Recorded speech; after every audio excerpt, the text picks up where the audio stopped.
Juliet Argand. El concepto del espacio arquitectónico desde el barroco hasta nuestros días, 1977. Este libro habla y relata sobre conferencias que dictaba Argand en nuestro país. Todas las conferencias que dictaba claramente hablan de la evolución de lo que es el espacio de la arquitectura desde la época del barroco hasta nuestros días aproximadamente.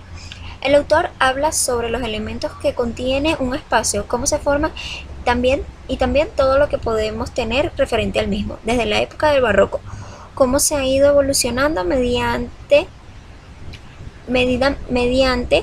y cómo ha avanzado el espacio en la historia. Rudolph, Arte y Percepción Visual, 1988. Este libro, como bien lo dice su título, trata sobre el arte de la percepción visual, de cómo puedes ver las cosas pero de varias maneras. Lo que habla este escritor, y aparte psicólogo, es sobre cómo podemos ver un objeto cualquiera, pero él dice algo muy cierto, y es que no solo debes ver el objeto y ya, también debemos ver aún más allá, lo que éste puede tener a su alrededor, etc. Este análisis es proponiendo leyes como que el ojo puede analizar desde la simplicidad hasta todo lo que tiene a su alrededor, siempre captando lo que llame su atención. El autor enfoca todo esto desde el punto psicológico y habla sobre que se ha perdido la Gaston Bachelard, 1963. La poética del espacio. En este libro, el autor habla de una manera muy sutil y con metáforas acerca de todo lo que podemos conocer como un espacio. Por ejemplo, en el primer capítulo da una pequeña introducción de qué es para él espacio de la casa, utilizando palabras con metáforas como microcosmo. Hace llamar microcosmo al lugar donde habitamos. También habla de lo que podemos tener alrededor como conformación también de nuestro hábitat y influyente. Todo esto él lo va explicando de manera sutil y con palabras claves, haciendo que así sea una poesía, como el mismo título lo dice, con simples referencias a baúles y cajas para referirse al término casa, usando este tipo de metáforas como ya dije antes. Siempre habla la historia de la estética. Raymond Bayer, 1986. En este libro, Raymond menciona filósofos antiguos como lo eran Platón, Aristóteles y Sócrates. Y así, al nombrarlos, va en un orden cronológico relacionando las teorías de lo que ellos profesaban acerca de lo artístico y sus teorías de qué es lo bonito. Asimismo, va desarrollando cómo a lo largo de la historia va evolucionando todo esto en el ámbito del arte hasta que se cumple aproximadamente el siglo XX, siempre haciendo referencias a hechos importantes en la filosofía y en la artística.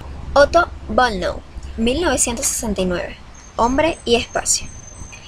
La obra Hombre y espacio abarca una serie de elementos complejos e interesantes que requieren más allá de una interpretación sencilla y rápida, pues plantea la relación del hombre con el espacio, pero desde múltiples perspectivas, todas relacionadas entre sí, y, asimismo, se enfoca desde un conjunto de aspectos místicos, cósmicos, históricos, físicos y por sobre todo reales. Desde la antigüedad, la humanidad ha requerido organizar el espacio para vivirlo, sentirlo, en función de la búsqueda de satisfacer sus necesidades.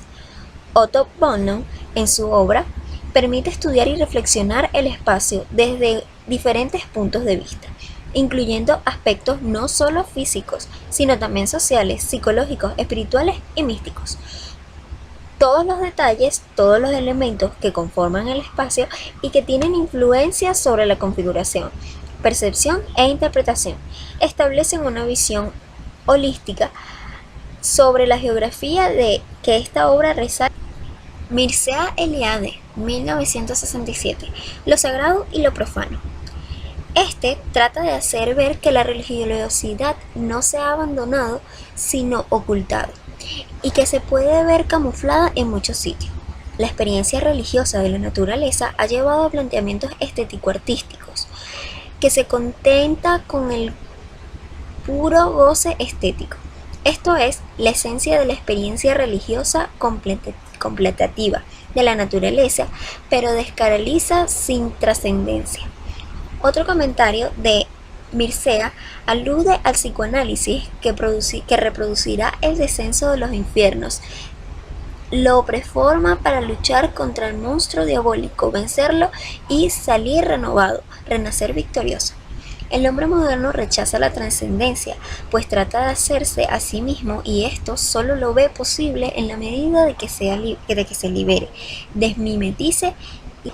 Mircea Eliade, 1947. El mito del eterno retorno.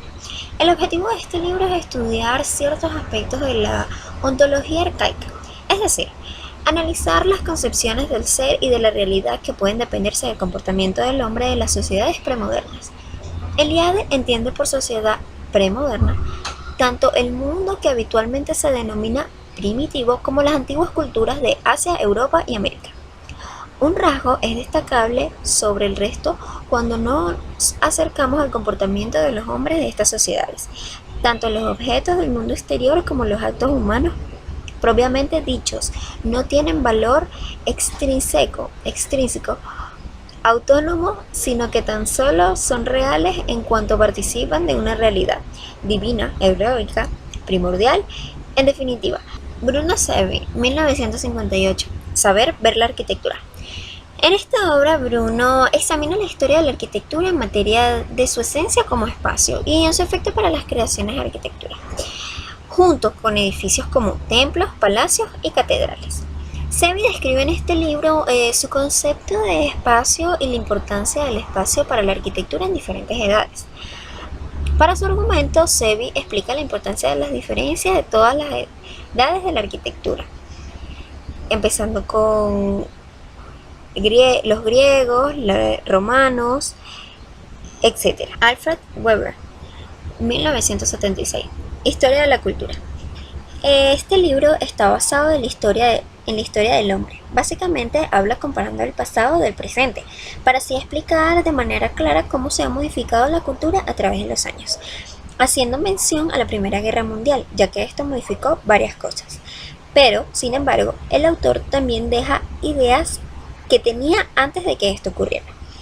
Pero en general el libro es más hacia la parte humana que la parte arquitectónica.